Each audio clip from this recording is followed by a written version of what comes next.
Hello, everyone. Welcome to the first in our trio of May virtual events for Edie and Neal's Book Club.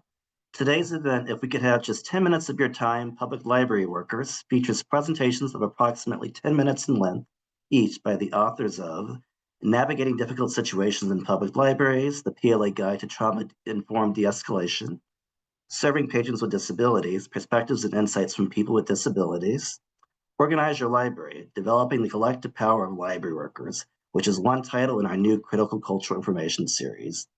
Mapping the Imaginary, Supporting Creative Writers Through Programming, Prompts, and Research. And lastly, the 12 Steps to a Community-Led Library, in that order. A post-show Q&A and discussion will follow the last of the 5 presentations. I will very shortly have Margaret and Paauw, who is the author of Navigating Difficult Situations in Public Libraries, the PLA Guide to Trauma-Informed De-Escalation, here with her screen share to begin her 10-minute presentation after this ad show.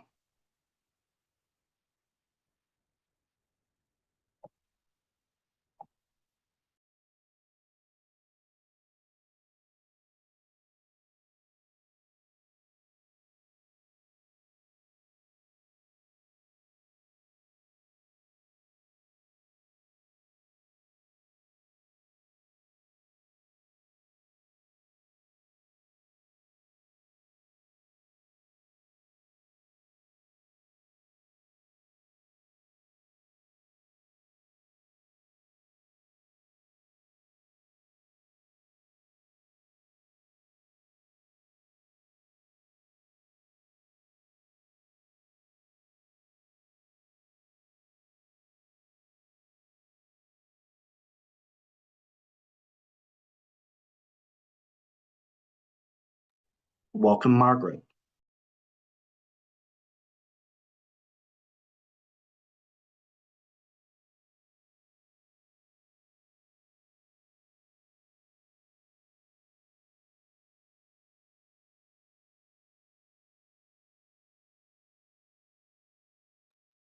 Okay. Good afternoon, everyone. Thank you for being here today. I'm really excited to talk with you about my book, Navigating Difficult Situations in Public Libraries, the PLA Guide to Trauma-Informed De-Escalation. So thanks for being here today. And let me start off a little bit by explaining kind of my journey and a little bit about myself. Okay. My name is Margaret Ann Paauw. I'm a licensed clinical social worker and assistant professor at the School of Social Work at Eastern Michigan University in Ypsilanti, Michigan. So we're right outside of Ann Arbor over here. I've been practicing social work for over 10 years and was the former library social worker for the Chicago Public Library. While I was there, I was part of the team that developed the program. We developed the evaluation, and then I also facilitated the national biweekly call with library social workers from across the country. I was an active member of the Public Library Association's Library Social Work Task Force for several years and co-authored a trauma-informed framework for supporting patrons. My upcoming book, the book I'll be discussing today, Navigating Difficult Situations in Public Libraries, serves kind of as a follow-up to a trauma-informed framework for supporting patrons with a specific focus on de-escalation. A little bit about kind of the reason why I was interested in writing this book was really due to the need from working at the Chicago Public Library for several years, then providing training in libraries across the country on de-escalation, trauma-informed practices, and burnout and compassion fatigue among library workers. I was constantly asked how to handle all sorts of situations. Then when I began working with the PLA and ALA, working with the Library Social Work Task Force, and kind of involved in writing the trauma-informed framework, also presenting at many of their conferences, which, by the way, I'll see you all at ALA's conference next month in Philly. Anyways, the more conversations I had, the more it became clear that the information on this topic and specifically tailored to help library workers was really lacking. There were at the time and kind of currently are really very few resources available for library staff. Again, that's specifically tailored for the work that they're doing. So when I was approached by ALA about this topic, I wanted to help in whatever way I could. Being a social worker, working in libraries, I was able to take my experience and all that I learned from library workers, working with other librarians, and then also from my social work background and education, kind of blend those two together to create this important resource.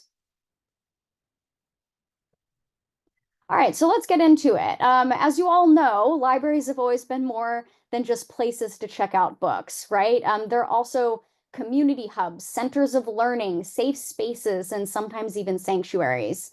People of all ages and backgrounds walk through library doors every single day.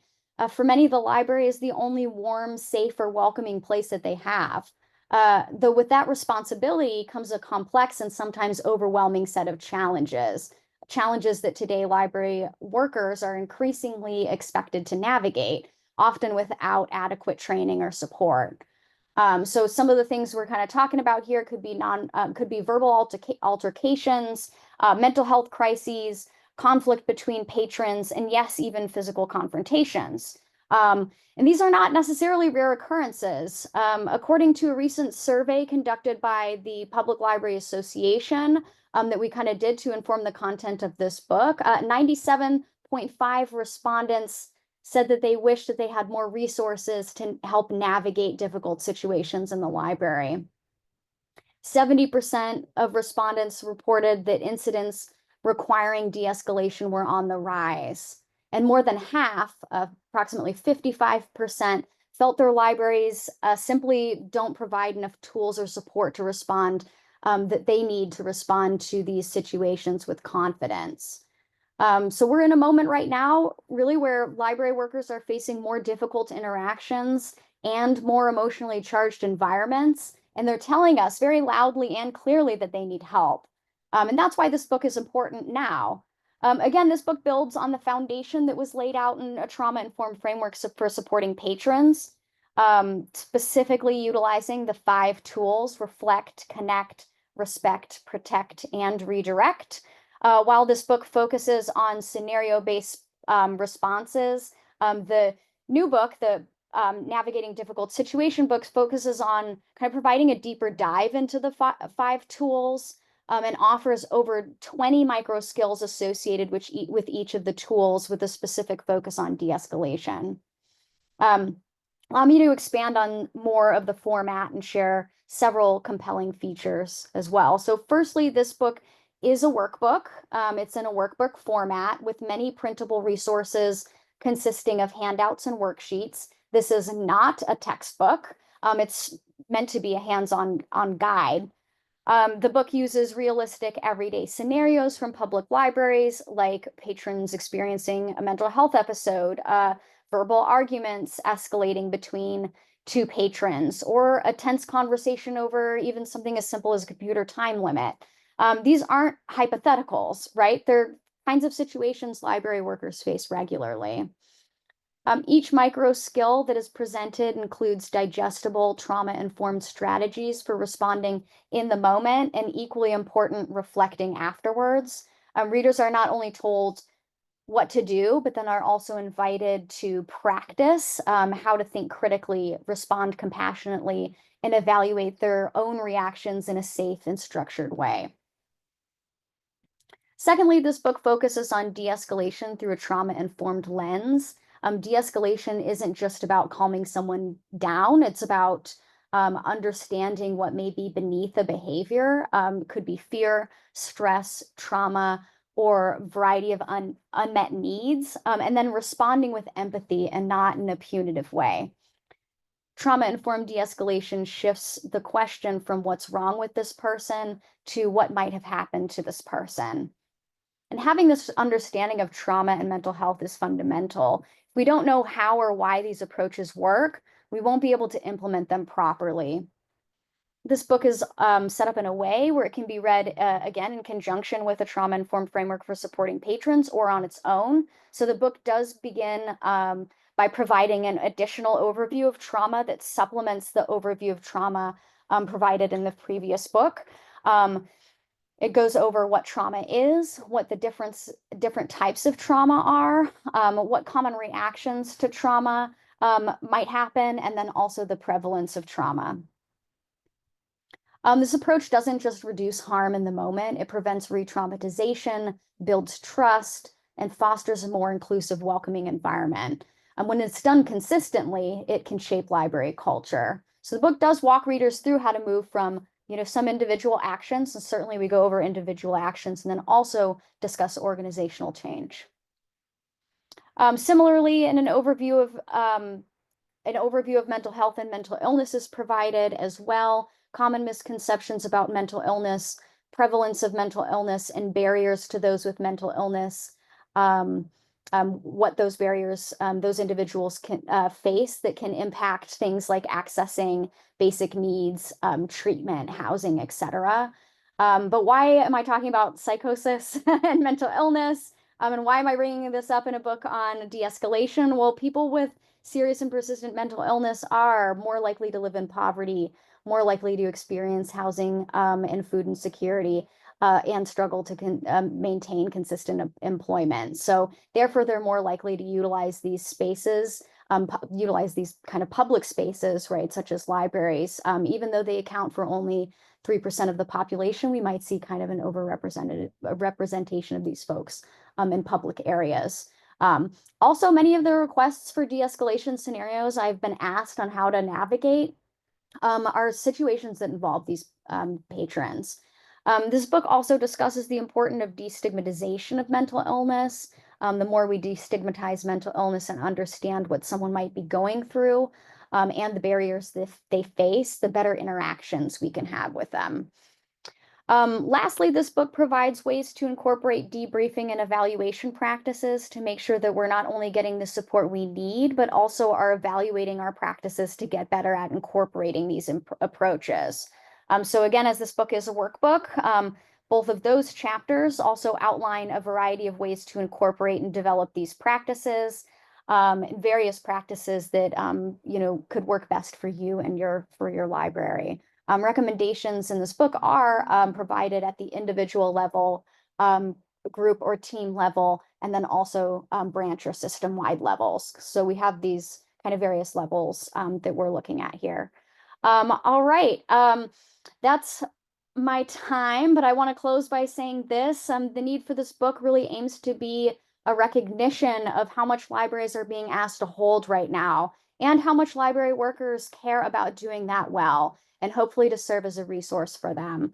This book is really an invitation to learn, to reflect, and to grow, and to do so together. Thank you so much for your time. Okay, thank you so much, Margaret. Next up, we have Kodi Laskin, who is the author of Serving Patients with Disabilities, Perspectives and Insights from People with Disabilities. Welcome, Kodi. Give me 1 second.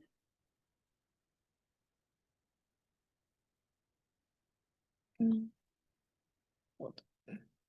There we are. All right, so hello everyone. My name is Kodi Laskin.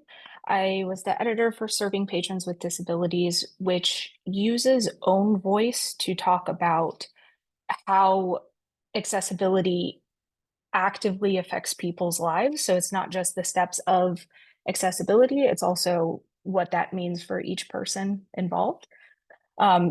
In keeping with own voice, I'm going to be talking about service animals in the library as a service animal handler. And this is just one chapter in this book that has multiple chapters to help with accessibility in your library.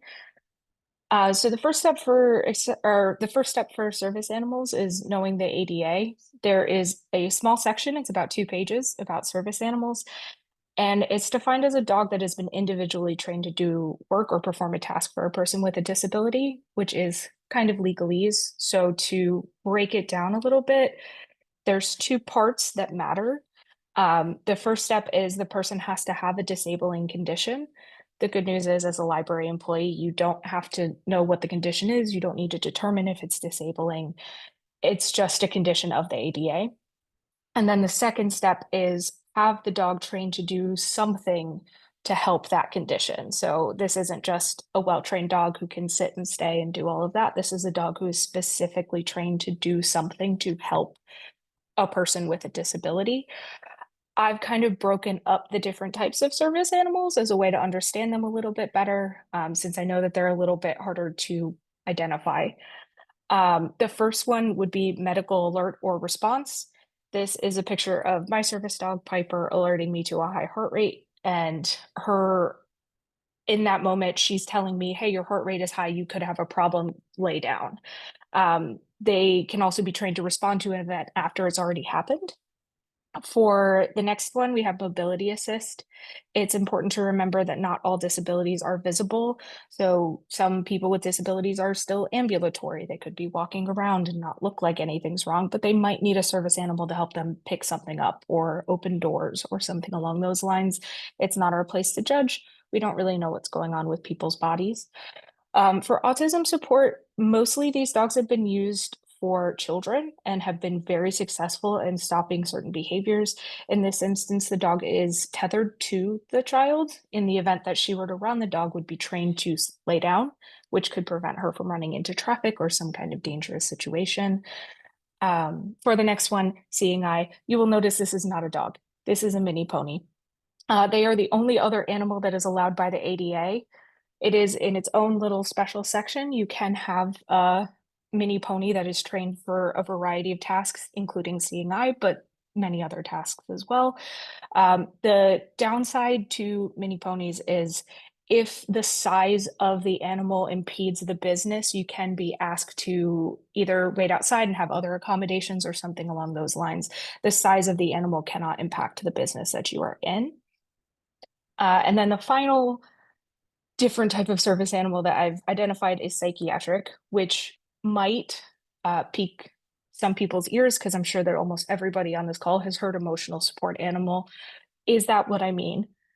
It's not. They're two separate things. A psychiatric service animal is, harkening back to the beginning, a disabling condition.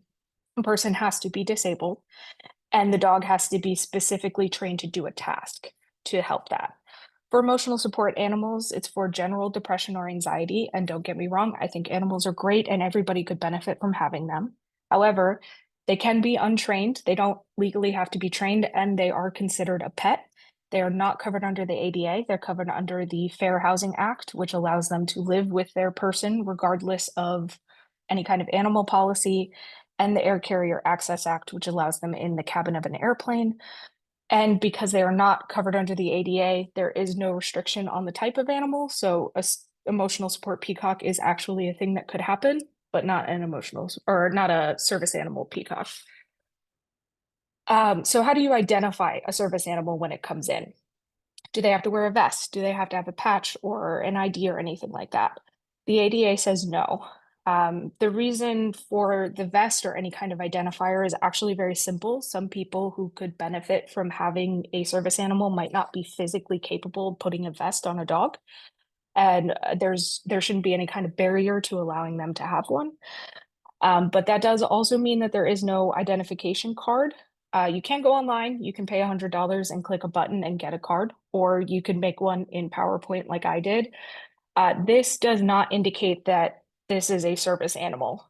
Like I said, I made this in PowerPoint. It's not actually a real thing. There have been times where I wished that there was a federal registration because it would make it easier for me as a handler.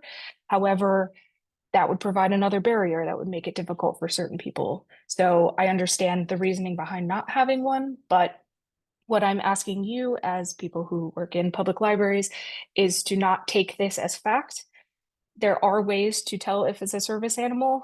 Unfortunately, it does involve a little bit more interaction. It can feel very awkward as a person who's worked in a library and has had to do this.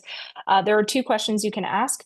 Is the service animal required because of a disability, and what work or task has a dog been trained to perform? This goes back to those first two things. Is the person disabled, and what task does the dog do to help with the disability? I would highly recommend having these printed out so that you can bring them with you when you go to talk to somebody. It does help a lot because, like I said, it's a mouthful. It's a little bit hard to say, but they are important. So the answer to the first question should be yes. You are not asking what their disability is. You are just asking if they have one. And then the second one, you are also not asking what their disability is. The answer to the second question for me was medical alert. That is an answer she's trained to alert me to a medical occurrence. It could be mobility assist. It could be something along those lines. It can't be emotional support because that is not covered under the ADA. These questions can be uncomfortable. There has been a lot of pushback, but I can tell you as a service animal handler, I feel more comfortable when people ask me them because then I know that you know what the law is. I would rather you come up, ask me the two questions, and then we go on than kind of walk around and wonder if I'm being put in an unsafe situation. So what if somebody goes online and they find out what these questions are and they just want to bring their dog into the library, but their dog isn't trained? If they do answer the questions, but the dog is out of control or is not housebroken, the not housebroken is a little bit more easy to understand, but out of control behavior would be like nonstop barking. For example, sometimes something falls next to Piper and she barks once. That wouldn't be considered out of control. She's startled. She's a dog. She's not a robot. But if the dog starts barking and doesn't stop, then it would be appropriate to ask them to remove the animal from the library and try to provide some kind of accommodation. If they're there to check out a book, it could be appropriate to say, hey, can you wait outside? We'll get the book for you and bring it out to you. It might be a momentary thing. Maybe the dog's having a bad day, but these steps help ensure that everybody else who's in the library is safe, specifically other service animal handlers. For the future, I wrote this book because I thought it was important for people to understand why accessibility matters. It's really easy to look at a list of things and say, okay, a door has to be this wide, we have to do this, all of that. But to understand why, I think makes it feel more real. It's very realistic that everybody in their life will be touched by disability, either by somebody they know or by just general aging or anything like that. Making our libraries and our spaces accessible is just an easy way to make sure that everybody feels welcome wherever they are. The things that I've talked about here has just been one chapter in this book. Each one of them starts out with a passage from a person who has the disability that is being discussed in the book. So it's a pretty good overview of not only what should be done or what hopefully will be done, but why it matters to the people there and how we can make our world more accessible for everybody. And I have included my email address at the bottom. If you have any follow-up questions, please feel free to reach out to me. I love talking about accessibility. And I believe that is my time. So thank you very much. Thank you so much, Kodi.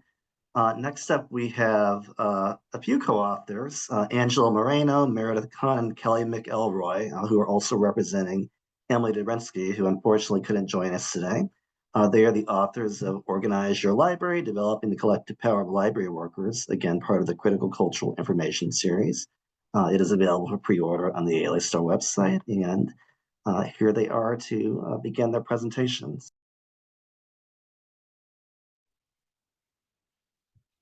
All right, well, welcome everybody. We're going to talk just quickly about our book, Organize Your Library, and we're going to go alphabetical order by first name with these slides. So yeah, let's go ahead and move forward.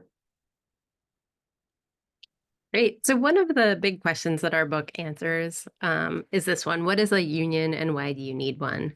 So a union is a way for you and your coworkers to come together to advocate for your shared interests.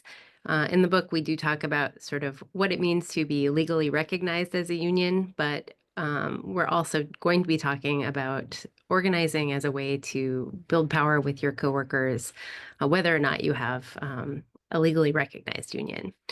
That said, a union is the best way to safeguard your rights at work and protect against undue political influence or the capricious interference of management.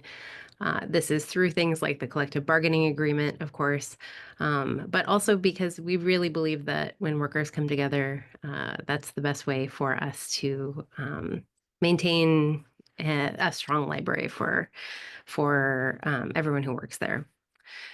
building this collective power makes it possible to make change as well. So we know that starting a union doesn't solve every problem at your library, and all of us can attest to that. We've all built unions at our workplaces, but unions are a powerful tool you can use for transformation. And solidarity, meaning recognizing that we have shared interests and we have more to gain together when we stand together, is good for morale. So we think that union building is actually really important for the library workplace. So one of the other questions that our book answers is, how do we start? So building worker power starts with organizing. Organizing is a particular process that is common in all kinds of workplaces. And our book really addresses how to do organizing in the library as a workplace, because there are some unique features of working in libraries. But fundamentally, organizing is about getting people to take action together. And so it's a process of agitating people, educating them, inoculating them, making an ask, and then following up and repeating that process over and over again. Inoculation is about helping people discuss their fears of what might happen and finding ways to move past those fears toward taking action. And it's important when we are doing this work of organizing to know and understand our rights as workers, because much of the work of building a union in your workplace, and that could be organizing that union, winning a fair contract, and enforcing that contract, it's going to require you to publicly assert your rights, which can sometimes be scary for people. And really, if you asked us to boil down organizing work into its essence, we would say something that Emily Drabinski, our co-author, often says: you make a list, you talk to everyone on the list. And I think as library workers, we're good at making lists. So that's something we could do together. One of the things that we thought was really important when we were putting this book together and writing this book was to collect and share stories and lengthy quotes from our colleagues, our coworkers out in the field. And so you'll see a lot of these quotes from our colleagues throughout the book. And these particular quotes address something that we'll talk a little bit more about the next couple slides, but it's campaigns. So you'll see that in the first one here, you know, a lot of what we encourage and invite folks to think about is how they really are participating in this process. It's not someone else out there, a third party, that's coming in and doing things for you, but rather it's you and your coworkers that are coming together and standing up for yourselves. And you'll see a lot of that come through. And in the second one, for example, you know, something as, you know, quote unquote simple as having signs in your window can do a lot for morale, can do a lot for the overall feeling that people have about participating in some sort of movement, really. So campaigns can look like a lot of different things. Recognition drives as you build your union from scratch, elections, every cycle of elections, every contract negotiation, and lots of other things sort of along the way. And for pieces of advice we have for really any kind of campaign are the following. So first is that group projects can't be accomplished alone. We always have more strength when we do actions together, and planning a campaign is no exception to that. Second, always be organizing. We spend a lot of the book talking about what organizing looks like those conversations that Meredith spoke about, but every single action you do as a union has to be focused on building those connections and strengthening your power together. Third, plan your escalation curve. Well, it would be nice to imagine that when we ask for something nicely, we get it. Unions have long learned that it often takes increasing the pressure in lots of different ways. So that might mean you start with a petition and you end with a rally. But whatever the steps are in that curve, you have to be prepared to know that you'll probably have to apply more pressure to get what you all want and deserve. And then finally, to make space for joy. And Meredith has some great photos here that they can speak more to on that. Yeah, this is a photo of one of my colleagues, and we had a rally outdoors on campus, and he got to hold this really great sign, and you'll notice he's also wearing some branded union swag, that hat there. These are also some fun photos from part of a contract campaign that we had here at the University of Michigan. So we held a read-in event toward the end of our contract campaign to really demonstrate to the employer that we were interested in getting the contract done and we wanted a fair contract.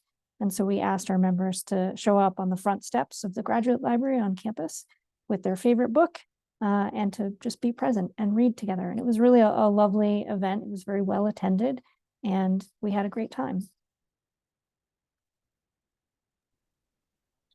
So we do make a little bit of space in the book too to talk about, sort of the bigger picture of what we hope to see in the future for, library workers and workers in general. And this is again another lengthy quote from a colleague, a coworker.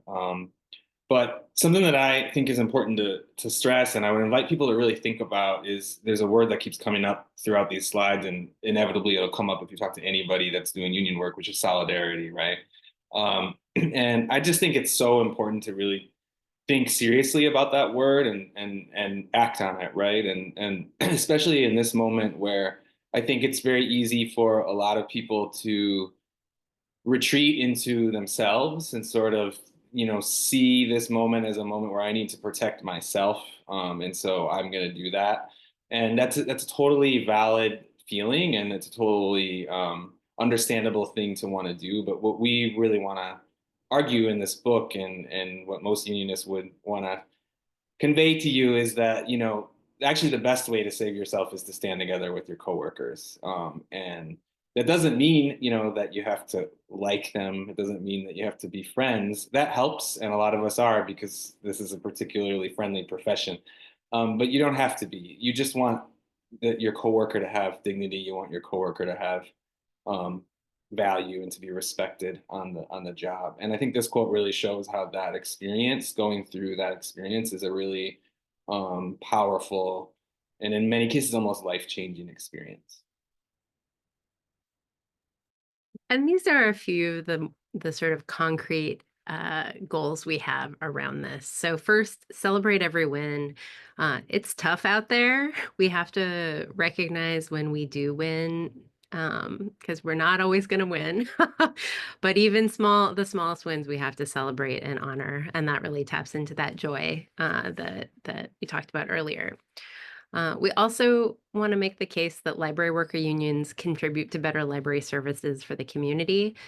Teachers have really popularized the phrase that teachers' working conditions are students' learning conditions, and it's the same in libraries. Our patrons' experience in libraries is our working environment. So improvements for workers are improvements for our communities as well. It's important to see the connections between the issues in our workplaces and the broader world. I think we probably don't have to explain that much in this particular political moment, but what happens in your workplace can be a microcosm or can be deeply connected to the broader political landscape.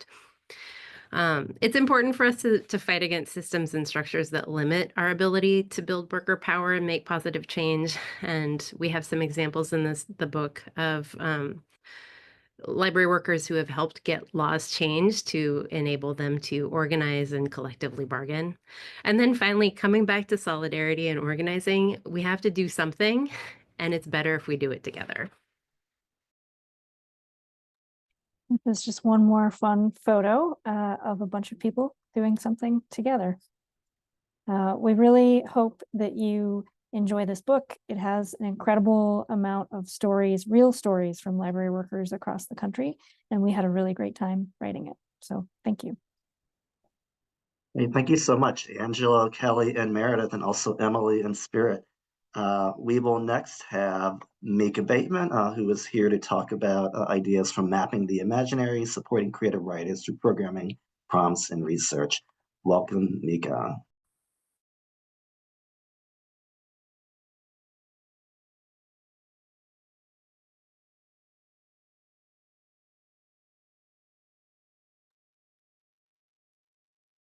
Okay. Hi, I'm Micah Bateman. I'm chiming in from the University of Iowa, and related to my talk, this is, we very much branded here as the Writing University. I'm also representing two co-authors who couldn't be here. But the thing that unites all three of us is that we are all librarians and we're all also creative writers. So Jennifer Burek-Pierce is a professor here at the School of Library and Information Science at the University of Iowa. I'm an assistant professor at the School of Library and Information Science at the University of Iowa. Jennifer's previous work included being a sort of young adult librarian at Arlington Public Library. I was a reference librarian at Coralville Public Library, and our compatriot Riley Hannock, I always forget the name of his cool book, so I'm going to read it from the back of the copy that I had to go downstairs in the stacks to get. Riley Hannock is the author of a really cool book called Three Kinds of Motion, Kerouac, Pollock, and the Making of American Highways. Also a librarian and couldn't make it because he's presently a PhD candidate, hard at work. So we wrote this book, Mapping the Imaginary, Supporting Creative Writers Through Programming, Prompts, and Research, not least because, again, the three of us are all creative writers and we are all librarians, but we're also inspired by this makerspace movement where patrons are making things in the library, but this is mostly focused on making things, whereas what we've recognized is that there are a lot of people in libraries working on writing. They might be doing so secretly, but it kind of doesn't matter how big your library is or where it is. There are people there doing research and working on their own writing. I say this because as I became sort of known as the writer on staff at Coralville Public Library, I would have these patrons come up to me and say, oh, I'm working on editing my dad's posthumous memoirs, or I'm working on my own memoir. I'm trying to make my personal statement creative. I'm trying to work on a family memoir. There's a lot of memoir writers out there. I'm trying to come up with a science fiction series. And this was not only true here in Iowa City, Iowa, which is the first UNESCO City of Literature in the New World, but when I go home to my hometown of 12,000 people in rural East Texas, a town called Jacksonville, Texas, I experienced the same thing there. There are just a bunch of people who are working on writing projects, and they're not really seen or recognized yet by many of the libraries. So we're inspired by the makerspace movement. We're inspired by all of these people we've met who are working on writing projects in libraries. Many of you may be familiar with this Ray Bradbury quotation. I graduated from the library when I was 27. I discovered the library is the real school. This actually jibes with our very cool foreword by Elizabeth McCracken, who starts, in some ways, I made the most consequential decision of my life when I was 15 years old and walked into the Newton Free Library in Newton Corner, Massachusetts to ask for a job shelving books. The rest of my life and all its forks in the road seemed to lead from the day I decided to join my fortunes to the libraries. And Elizabeth McCracken was also a librarian at Somerville Public Library in Massachusetts, later a novelist. Her first novel is called The Giant's House, which is about a very eccentric librarian and her quasi-romance with a tall 17-year-old patron. You should all check it out. It's very cool. We're also inspired by definitely our surroundings, right? We're all at the Writing University, and we have 3 local libraries who are all doing writing programming. So we're the UNESCO City of Literature because of the Iowa Writers Workshop and the now federally defunded International Writing Program, and these are doing activities in Iowa City Public Library, in Coralville Public Library, occasionally in North Liberty Public Library. But the other thing is, like, I was a poet in the Iowa Writers Workshop, and all of my, not all, a number of my compatriots in the Iowa Writers Workshop had worked in libraries and were working at Iowa City Public Library on the side. There is this sort of natural attraction of writers to libraries. So we decided to put this book together. Like, what can three librarians in the city of literature do? Which is to write a book about how to recognize and support the creative writers that are in your library. And I promise you, they are an invisible but large class of people. Highlights from the book include a really cool foreword by Elizabeth McCracken. There are various chapters on genres. So we kind of did and didn't think about this as like an MFA in a box, but we wanted to be really practical and go through genre by genre, getting librarians or patrons started with very easy prompts and exercises at the end of each chapters about genre. I wrote the chapter on poetry, which includes, like, I know a lot of librarians have trouble. They don't read poetry, so they don't know what to collect and how to collect it. So I was sure to put in my chapter on poetry, like, you have poets in your library. Your poetry collection might not be very robust for people who actually read poetry in the year 2025. So here are the presses that you might be collecting. But a lot of programming. So how to get started with writing groups, how to get started with open mics, right? Engaging a lot of your library public with open mics and reading series, or just getting people together to write together and maybe to quote unquote workshop. So I think this is a good book that you can addend to reading groups, right? If you already have a theater reading group or a new nonfiction reading group, you can kind of addend a sort of writing exercise to the end of it and do a kind of think, pair, share, and share out with people's writing exercises. It's also something that really, if you're thinking seasonally, can piggyback onto NaNoWriMo or National Poetry Month. There is also like a one-page call out about personal statement workshops, but I will say the entire book is probably valuable for people working on personal statements. This is something I encountered a lot. Working a public reference desk was people trying to get into college. They don't know how to write a personal statement. And a lot of them are first generation and don't know what a personal statement should look like. So they're kind of going to the web and picking out a very generic or formulaic format, but they don't know that on the other end of this are admissions officers who are reading that same personal statement over and over.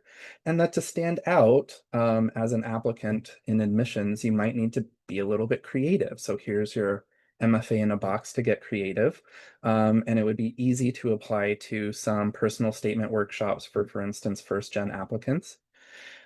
New programming, right? If you are really looking to engage your community, I will say, reading series and open mics are huge.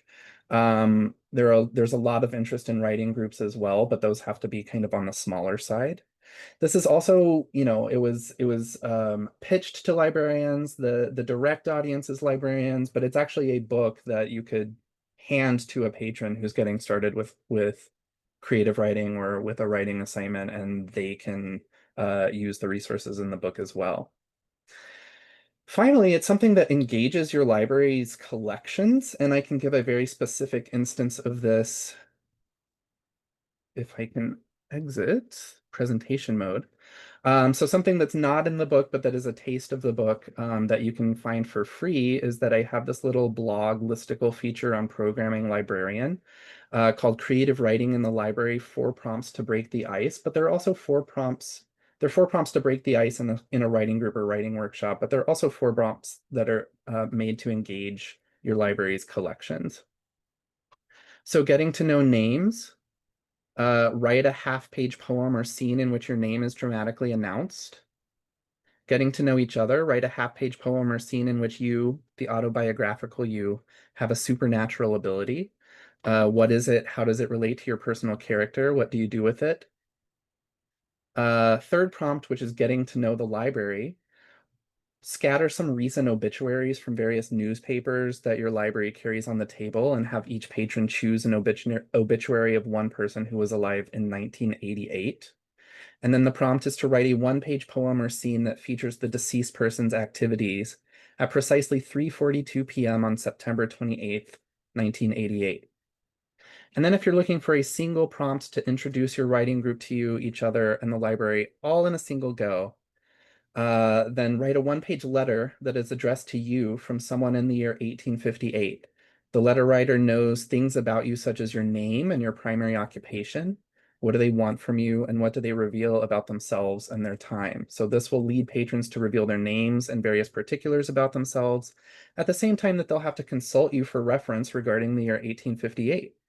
After writing a single page in a single session, your group should be familiar enough with each other and with your holdings to ease into a group routine or more in-depth exercise. So the one big takeaway I want you to have is that there absolutely are creative writers in your library.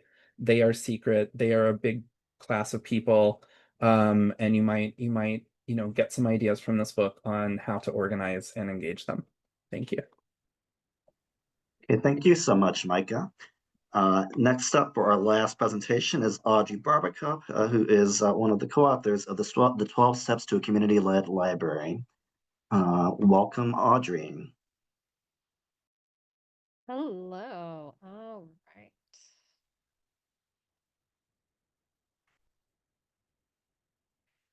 Excellent. I don't know if we have any fans here of the Neo-Futurists. They're a theater troupe that you get in some cities, but they have a shtick that's 30 plays in 60 minutes. So we're going to do the 12 steps to a community-led library in 10 minutes here.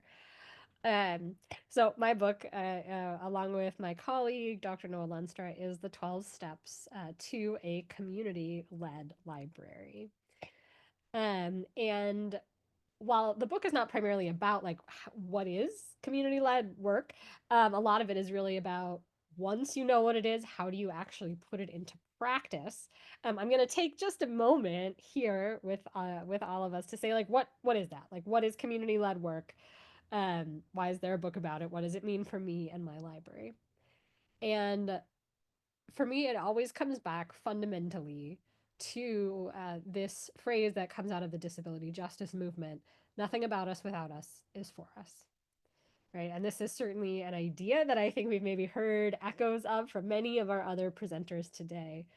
But community-led work in libraries is the fruit of the recognition that if we want to make things, services, programs, collections, spaces, right, whatever it is that we create, if we want to make those things, offer those things to our communities, if we want to have them for our communities, they must be made with our communities. Because if we are creating things in a vacuum, or even with sort of to the best of our own knowledge, any individual person in a library is not fully representative of all of the people and communities and cultures and experiences that we're serving. So the best way, really, ultimately the only way to truly represent and respond to everyone that we're serving is to think about who is most systematically excluded in our communities, who is most impacted by the decisions that we're making, and to put those folks at the center of making meaningful decisions about them. That the people who are going to use something or be impacted by something should have real power to shape it. Nothing about us without us is for us. A way to sort of visualize what this might look like in practice in a library it comes from this. What you're looking at here is called the Spectrum of Public Participation, from an organization called IAP2, the International Association of Public Participation. This is not something that comes from libraries, which I think is really heartening. It actually gets us out of our bubble a little bit to say, this is how we think about how do people participate, right? How do we draw participation into any kind of venture, right? Not just something in libraries, or not even just something in governments or in formal agencies. This is not the only type of spectrum like this. There are others. They sort of go lower and higher, but I think this one is clear and useful for the purposes of a short presentation. So, what you're looking at are is a spectrum of ways that we can engage our communities, or that our communities can participate in the creation of our services, programs, spaces, collections, etc. On the left, we have the least amount of participation, and that is informing. This is one way. On the right, we have the highest or greatest amount of participation, in this case, empowering. This does not mean stuff on the left is bad and stuff on the right is good. It means that they are different, and we need to be intentional about which methods we are using and when and why. So informing means we tell people about stuff we're doing. We have made the decisions ourselves in the library. Here's your flyer. Book club is going to be at noon on Tuesdays. This is not a bad thing. If you do not tell people that book club is at noon on Tuesdays, you are not going to get anyone at book club at noon on Tuesday, right? Like, people need to know what we're doing. However, this is entirely one way, right? We are pushing information at people without even having a mechanism necessarily for feedback, much less actively looking for it. The decision is already made. We are just giving people, we are communicating out an opportunity, letting people know about it, right? Next, we have these consult and involve steps, and this is where we ask our community for input. And often, this is what I see libraries do when they think they are doing community-led planning or real community-centered planning, but we're not there yet. This is asking for input or feedback. These are your surveys. These are your comment cards. These are, hey, someone called us up or came to the desk and they asked us if the library could come and be part of this thing, right? Or if the library would do this. So we authentically, truly want to hear what our community is asking of us. But then we take that feedback or those ideas and we sort of go in our back room and we close the door and we make it ourselves. So even though we have dialogued with a community, and that's great and that's important, we have retained all of the power to make decisions about what happens with that feedback. Is it acted on? Is it not? In what way? How are resources, real resources, money and space and staff time, how are they put towards making this happen, right? In what way does it unfold? What does it mean to be successful? How is that measured? These are all decisions we make in the library. So it is when we get to collaborate and empower, collaborate being kind of like a real 50-50 sharing of power, and empowering being library as platform. If you've read the Aspen Institute report from years back on the Aspen Institute report on rethinking public libraries, they talked about library as platform, right? The idea that the library's resources and collections and services are a platform for the community to achieve its own dreams and aspirations. So we are a support. So when we are in these spaces, it is the community with the very active and engaged support of the library that decides what matters, that decides what success looks like, that decides what steps will need to be taken to get there, that decides how to allocate resources to take those steps. Right? So the voice of the community, members of the community, actively involved at this granular level of making these decisions around how things unfold. And that is what real community-led planning or real co-creation looks like in libraries. So what prompted this book originally was my research into during my doctorate into why aren't we doing things this way all the time in libraries? We know this, like, there is a ton of research out there, and this is the first section of the book goes into what that research is and what we know about community-led planning. I did not invent how we do community-led planning in libraries. It's been around for many, many years. Special shout out to the works of Ken Williman and John Bateman in Canada. Right, like, we know how to do this. The information is out there. We know that it works. We know that it makes libraries more relevant, more successful, that it makes our communities more equitable. So why aren't we doing this all the time? What do we need? What do we need in our organizations, in our cultures? What are the tools and the resources that we need to do this work effectively, to have capacity for it? And so that led to finding 12 steps in 3 phases: inspirational, transformational, and operational. And I teamed up with Noah Lenstra, who is a professor, an associate professor, I think, at the University of North Carolina in Greensboro, who provided a case study for each chapter, for each step. So in the book, for each of these steps is a chapter. So you'll get a lot of detail around what does this mean? Why is it important? What does it look like? How do you do it? What are the problems that might come up? How do you deal with those? What do you do, right? If you are a manager or a leader, how do you lead culture shifts? If you are an individual contributor and you're not in control of a lot of stuff, how do you start the snowball in your organization? So Inspirational change. How do we lay the groundwork for success? We make DEI a priority, even if you are in a place where you cannot say DEI, right? in your public documents. Our core values about being accessible to all, being open, being welcoming, right? Not discriminating, offering information and resources without judgment. These are all fundamentally DEI values, right? Even if we are using different terminology in the moment.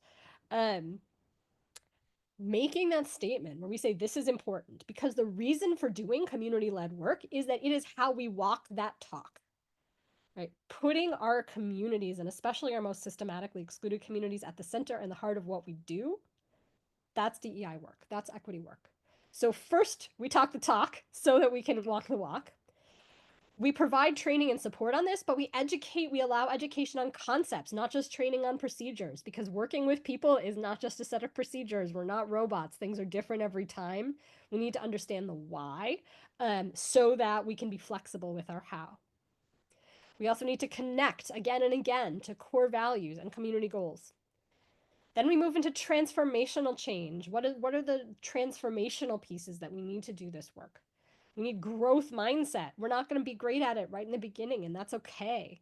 We need psychological safety so that everyone in the organization can bring their authentic selves as much as they choose to share their ideas, their connections, right? Their understanding of community, their networks, the ecosystems that they're in.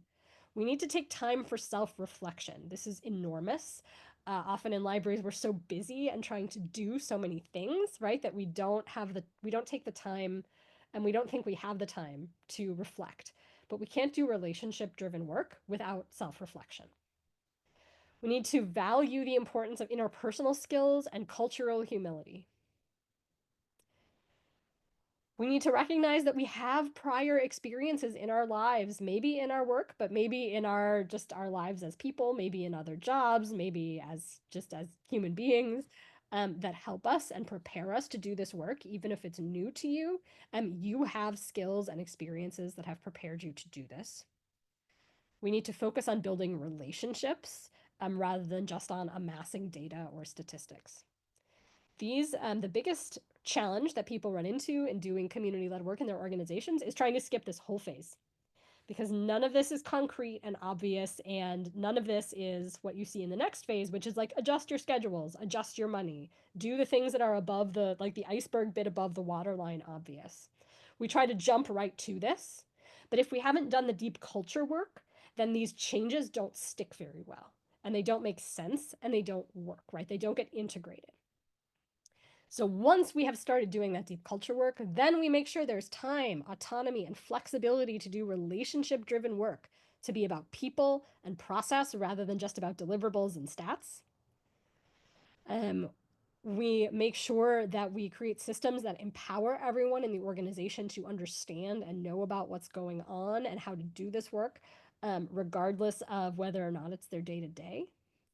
And we adjust our success metrics so that the things we count are actually things that matter, so that they are being encouraged.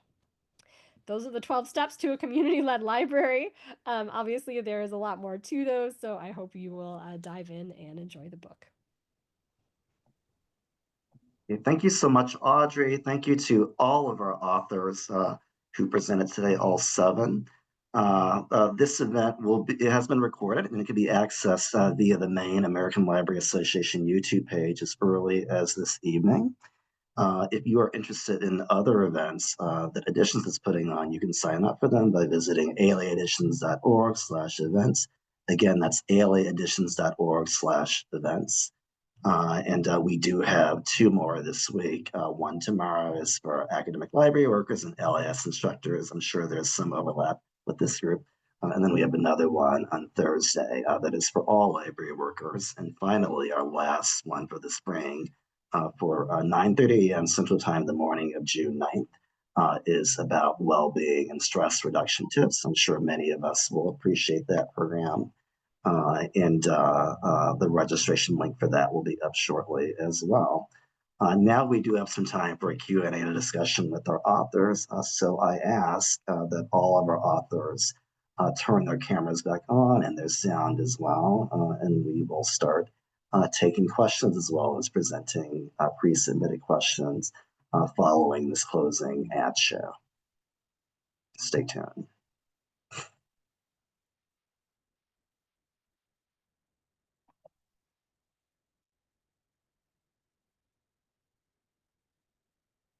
Now, our first question is actually for Margaret and Paauw.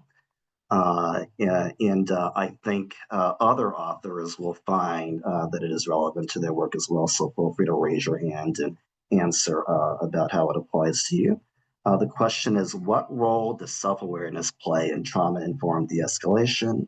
And how can library staff develop the skill to better recognize their own triggers and responses during high-stress interactions? Yes, for sure. So reflection is a trauma-informed skill that helps build self-awareness. So this practice is very important.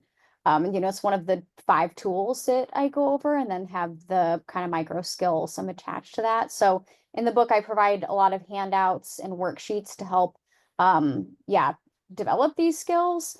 There's an entire chapter on reflection, actually, again, because it's one of the 5 skills. The micro skills in that chapter, let's see, I kind of want to read them off here. Reflect on biases, reflect on your stress response. So getting to know your stress response, like fight, flight, freeze, or fawn. Know your communication style, passive, passive-aggressive, aggressive, or assertive. And then kind of, looking at assertive being the one that we go for. And then being aware of our nonverbal and paraverbal communication, which are things like body language, tone, things like that. Talk about like kind of how we can have self-awareness and reflect on assessing certain situations that we're in.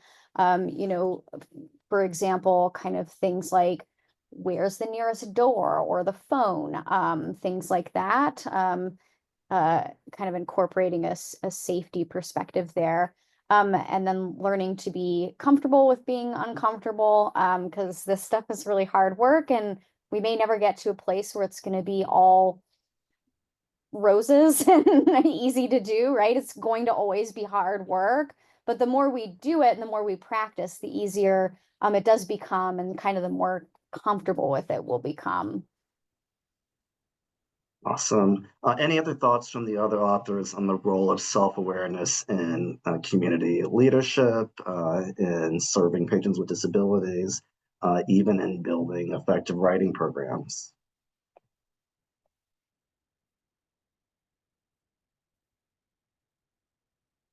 And if there are none immediately, we can come back to you and actually ask a related question for Kodi, which is in the chat, but feel free to raise your hand if you want to answer that one.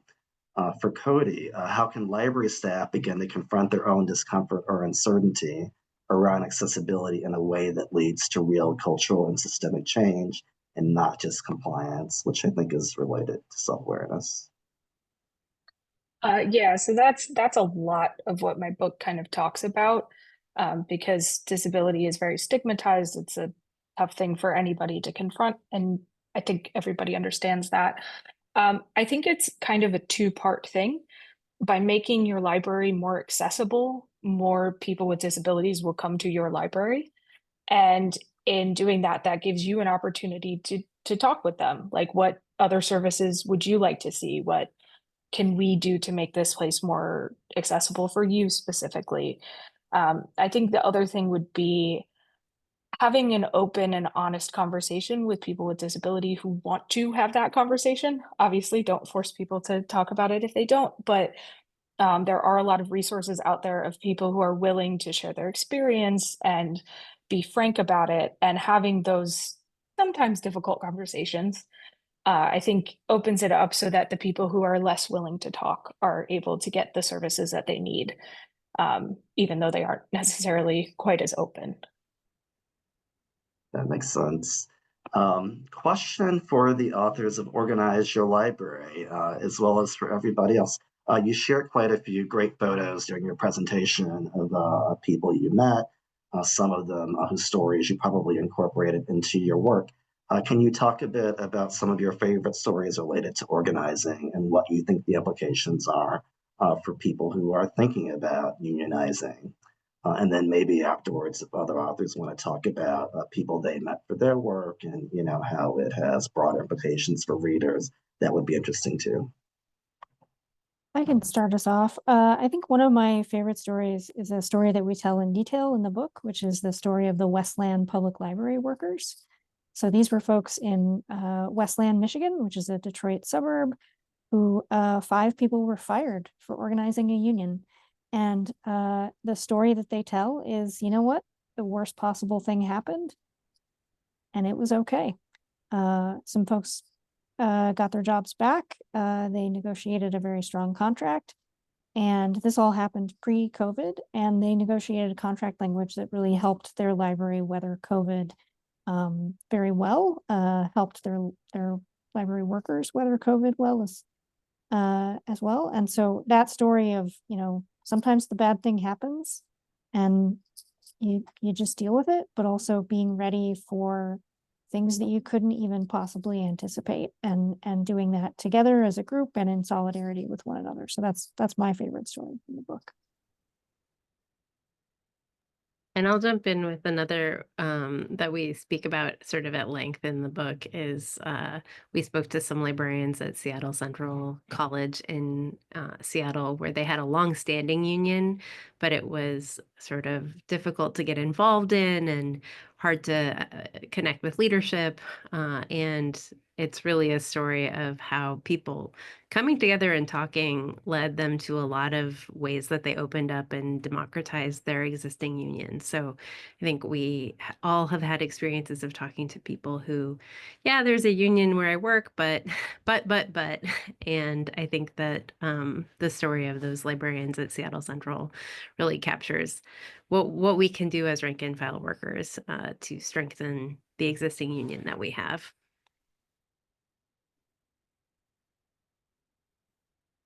Angelo, do you have one to share as well?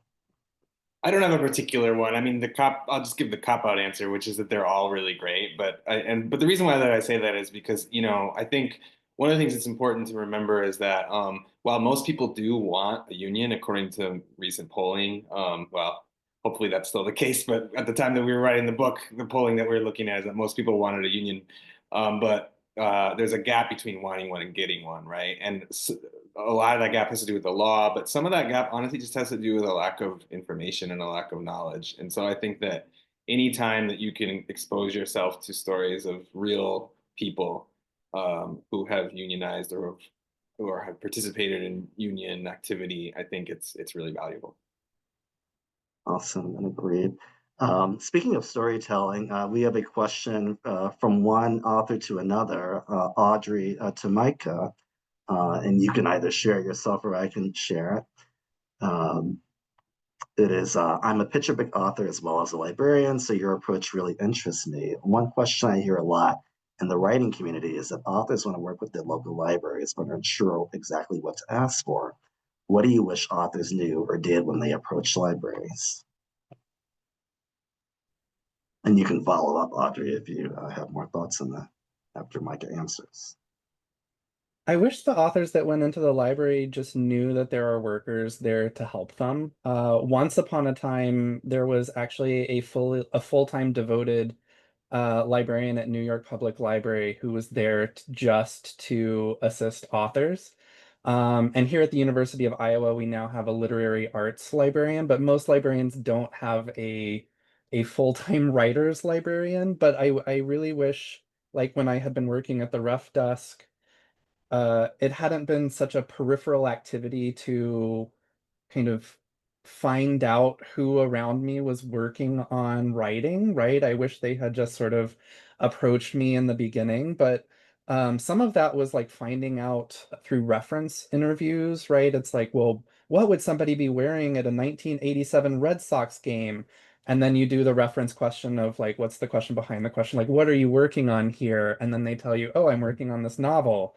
And then you get to say, amazing. Okay, so let me, answer your question with some resources, but I can also give you some broader resources and feedback. So I really just wish like patrons working on stuff would just come to us and make themselves visible, because even those of us working reference desks who aren't writers ourselves are of course like masters of information and can help them with questions like what would somebody be wearing to a 1987 Red Sox game, you know what I mean? So do you have I'm curious about your answer. That's for you, Audrey. Yeah. Um, yeah, it's just been interesting to me as someone like you who's both an author and a librarian, to see as I get more involved in the writing community, how little oftentimes even experienced writers know about what the library can offer them. So that's just something that I think about, a lot. So it's really interesting to hear your expert considered opinion on that. But I agree. I think for me, just coming in with with an open mind, I think people often come in thinking, I want to do a program, right? Like I want to do a reading at my library with, which is often really not the most effective approach for a lot of reasons, and they're going to get a no. But like just that opening people up to the huge number of ways the library can support them. Yeah, and I do think library programming helps a little bit with this, like identifying patrons who are working on stuff. They will come to you if you actually do the reading series or the open mic or some sort of writing group, or like let's addend a writing activity to this reading group, and that's kind of how they can come to you, and then you can tell them about all the great resources. Awesome. I think solidarity might be a through line in a sense between the work that you all do. And so I'm curious, and Audrey, you can start and others can answer as well. I'm sure some of the organized authors will have thoughts on this too. How do I get others in my library to see the value in relationship-driven work? Obviously, others who are your colleagues there, as well as others who are part of the ecosystem. How do you get them to care about this and admission-driven work that you're doing and writing about? Yeah. So relationship driven work takes time, right? And that can feel like a real luxury in libraries because we have so much that we want to do, right? And so much we're trying to give to our communities, and often a decreasing, unless you have a really great union, a decreasing amount of staff, right? And time to put towards those priorities. So it can feel like everything we do has to have this very immediate, obvious deliverable. And that can, of course, that can cause us to deprioritize relationship building or to make our relationships very transactional, right? Like I'm only going to approach someone because it's blah, blah Heritage Month, or because I have this particular thing that I need, like a box I need to check. Instead of investing in long-term, sustained, deep, and supportive, transformative relationships with people, from which ideas may eventually bubble out that become deliverables. So I think it's really important when we talk about doing this work to really tie it back to our core values, our core purpose, and the aspirations and goals and needs of the folks we're serving, of our communities, so that it's not just it doesn't sound frivolous. It doesn't sound like, well, I just want to do touchy-feely, relation-y stuff, right? And that's somehow less important. But to be able to say, hey, we're an organization that's invested in equity, that's invested in access. The way that we actually do that is by building relationships with people in our communities. And building relationships means leaving our buildings, seeking out our patrons with disabilities and having those conversations, right? Showing up for other people on their projects, and not just inviting people in to do things that have our stamp on them, right? So talking about the importance of it in a way that is very clearly tied to our purpose and our values. Thoughts from the other authors building relationships and getting people to care on really marketing your work internally. I mean, I had a horribly easy way of making my coworkers care because I was the person with the service dog in the wheelchair that was at work. And because I'm just a normal person, who happens to have a service dog and be in a wheelchair at work, it kind of, I hate to say humanizes the experience, but that's kind of what it is. Like most people avoid it. So I feel like me just being there and interacting with everybody and everything was just normal made it feel real. So then when I came to them and I was like, hey, this is something that I really care about. I want to make sure that like the businesses in our area know about service animals so that I don't have to keep having these problems. They supported me in that.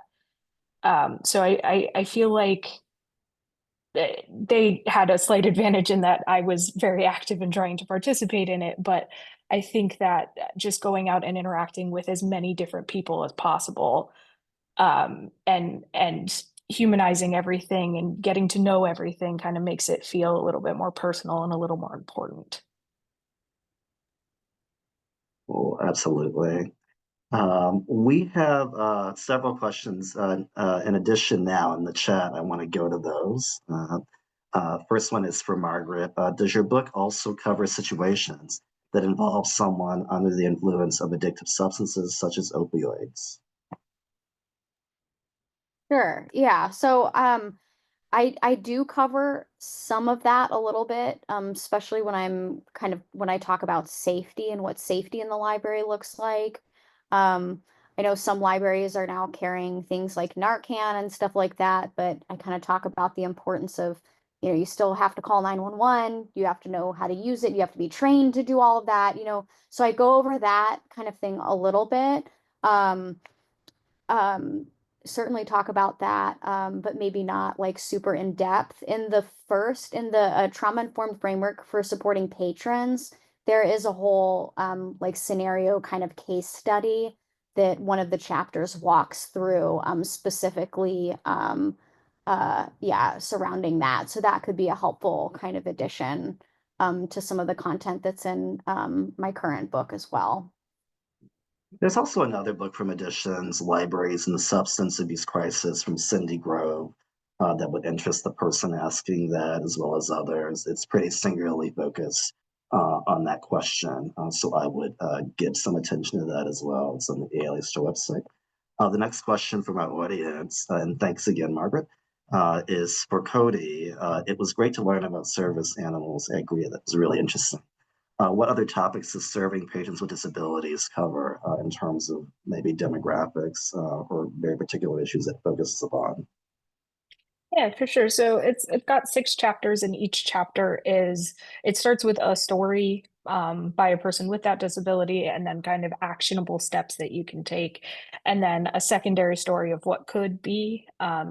So in addition to the service animals chapters, there's mobility aids, speech and assistive technology, which is something that I personally got to learn a lot about and is a really interesting, like kind of new area of technology that's being developed now. Blindness and low vision, hearing and deafness and hard of hearing, and then learning differences, which is another area that I think libraries specifically could be very helpful in. So I thought that was a fun one to add in. But like I said, each one has it's written in own voice, so the people who wrote them have those specific disabilities, and there is kind of a story at the beginning and the end of how it is and how it could be. Great. And I think if you go to the store page for the book and look through the table of contents and the excerpt, you can get a sense of, just the array of topics that are covered. So thank you, Kodi. The next question is for our organized authors.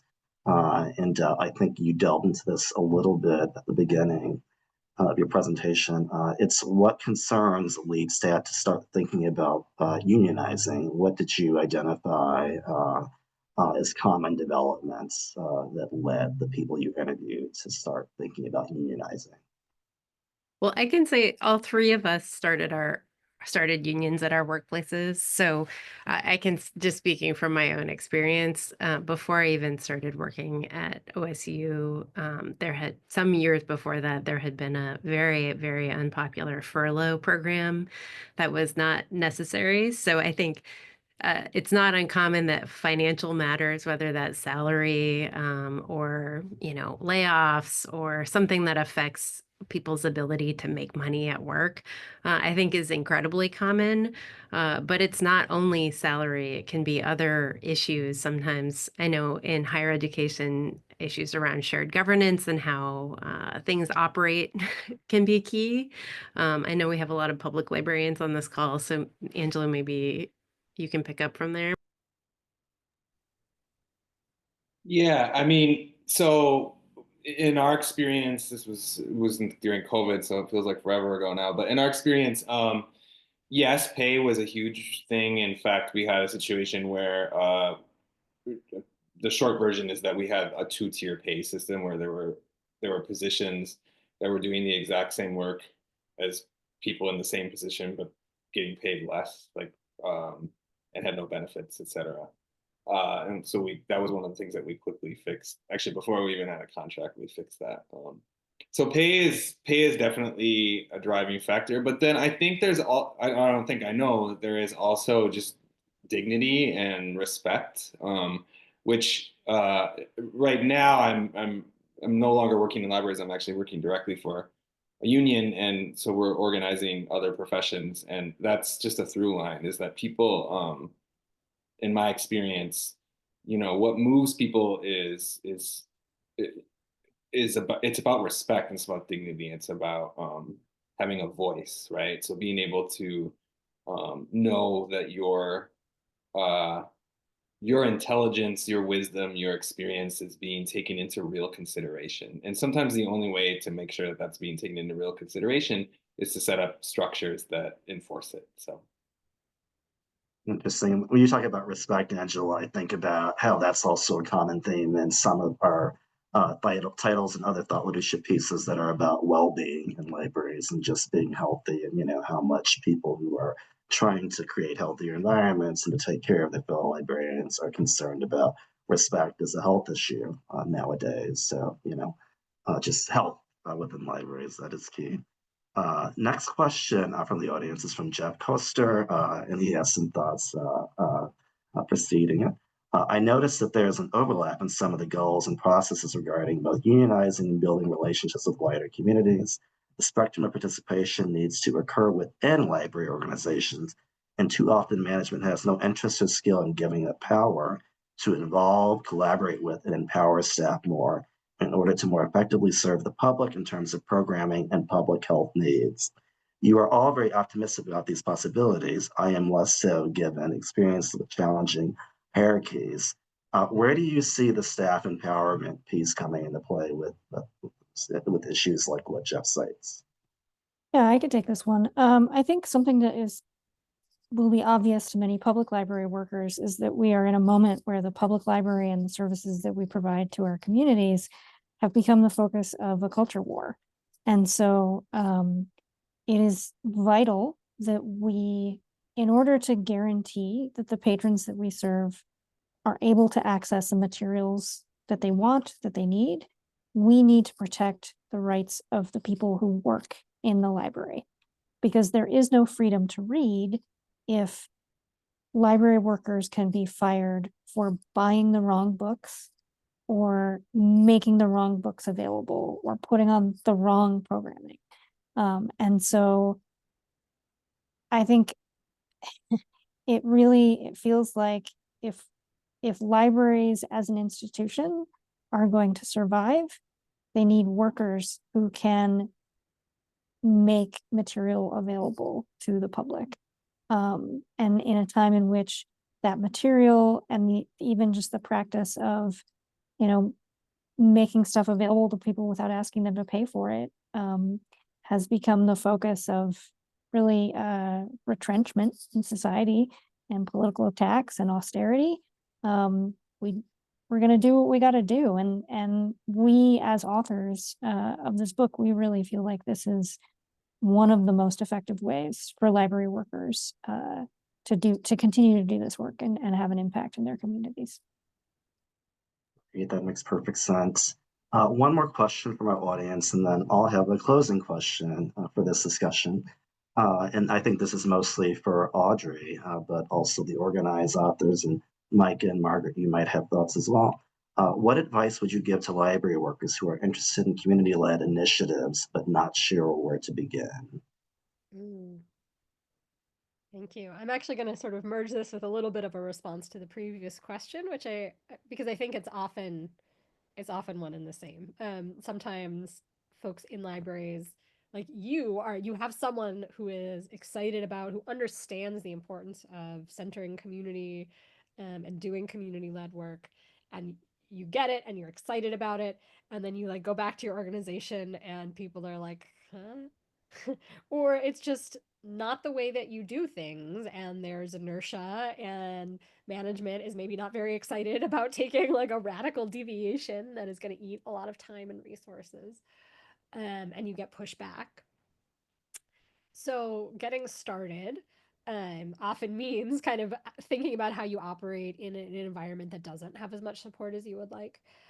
So in both cases, my answer is to start where you are. We need to hold and honor these things internally in order to be able to do them externally, right? Just as Meredith was saying, like we have to share power with each other, and have respect and dignity internally if we're going to share power and lift up respect and dignity for folks in our communities. So we got to start where we are. Sometimes resistance just comes from the people around you not being able to see what you see, not being able to envision what this work could look like. So think about what's in your span of control, whether you're a manager or not, right? Whether even if what's in your span of control is very small. Think about that, and who is impacted by that, and how can I involve them directly in participating in making that with me? Maybe that's patrons, maybe it's internal. But find those moments, build allies and momentum around your successes. People around you will see what's happening, will catch that energy, will want to join in, and you can snowball from wherever you are. Awesome. If we can do a closing kind of quick round thought question from the organized authors for everybody else, and actually you all can start answering first. When you think about the events of the last few weeks, just the chaotic and crazy news cycle as it pertains to librarians, something we've never seen before, at least not in living memory for many of us. Why do you think your books speak to this particular moment and are essential buys for right now? And we can start with the organized authors and continue with Micah and then everyone else.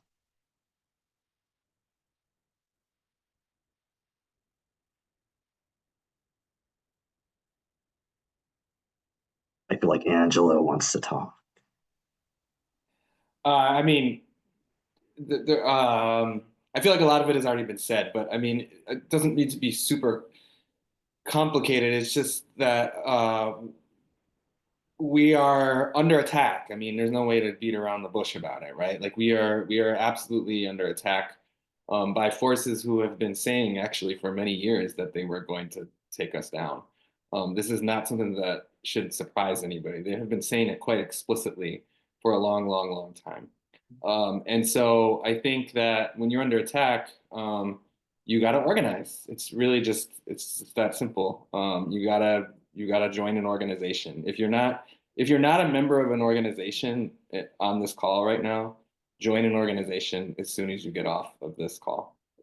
I'd like that to be your union, but if it's not your union, that's fine too. But you got to join an organization. You can't do this alone.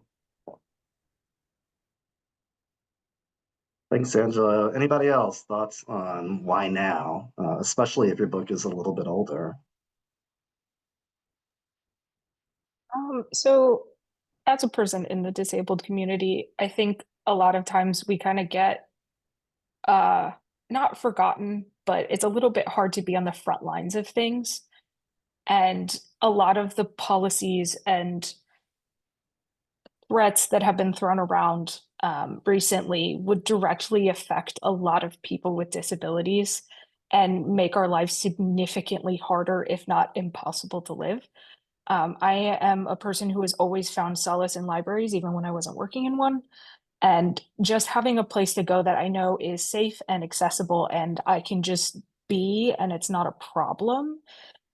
It made all of the difference for me before, and I think that it should continue to be so. And I feel like that's kind of the library's whole thing. Like that's why libraries are so great. So I feel like trying to make sure that libraries are accessible is now more important than ever because a lot of places won't if they don't have to.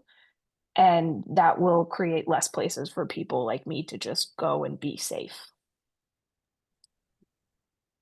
Read having that third place, and especially one where people are trained and pursuing continuing education on being so compassionate and people centered in their management is really what libraries are about. Okay, Micah, you were getting to speak. Yeah, I mean, I feel like, one of the pieces we're seeing right now is a broad attack on literacy and culture, and primarily through literacy and cultural institutions.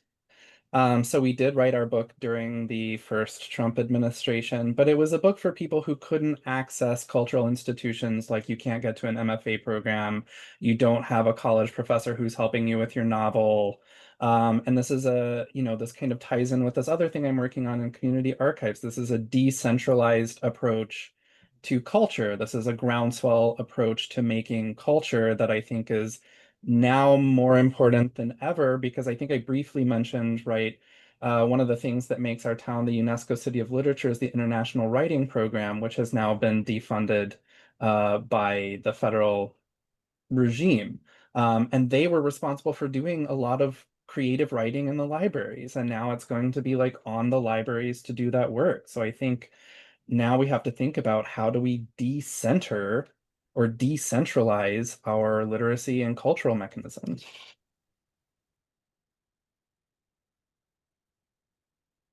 Any other thoughts as we close out?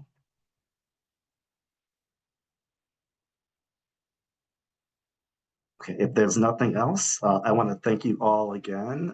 Five seemingly very different books, but all, in a way centering the importance of leaning on each other, on community, on EDISJ, on keeping one foot in front of the other, no matter what is happening. And so I thank you all for coming here today and doing that virtually. And being the light for our community of people who are interested in professional development, interacting with other librarians and library workers. If you want to join other events by us, again, visit alaeditions.org/events.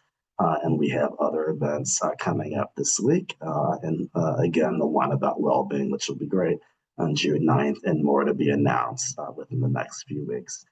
Again, thanks all, and I'll see a few of you again tomorrow at 1 p.m. Central Time. Have a great rest of the day.